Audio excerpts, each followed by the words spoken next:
Ja sam mali oblačić, sladak kokolačić, po nebu se šetam, ceo svet ja gledam.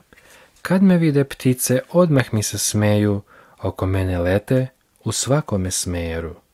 Ako sretnem nekog zmaja, obiđem ga lepo tada, jer ga pušta neko dete sa vaše planete. Kad se sunce približi, ja se malo stidim, oh kako je veliko, što volim da ga vidim. Kad me nešto naljuti, ja se tada smračim, pustim kišu neka pada, pa vedrim i oblačim. Kada kiša puno pada, napunim se strujom, onda sevnem pa se dičim ovom lepom munjom.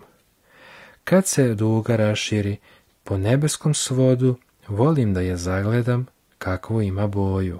A kada bih mogao, sišao bih slobodno sa neba na zemljicu da upoznam dečicu.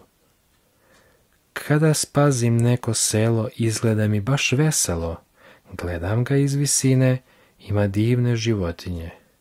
Volim da se raširim ko ptica u letu, da obiđem gradove po celome svetu. Kada avion naiđe, ja se tada bojim, brzo gledam gde bih mogao negde da se sklonim. I tako ja putujem dok ne vidim more, onda stanem pa se divim odrazu svome.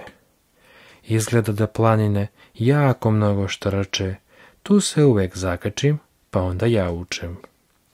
Kada dođe hladna zima, promeni se sasvim klima, tada deca raduju se jer im nosim pahuljice. Evo zvezde padalice, moje drage drugarice, kako li je tako slatka, kao da je sva od stakla. Vidim nešto, al se sija, kao da je mesečina, izgleda da baš je sad izašao mesec mlad.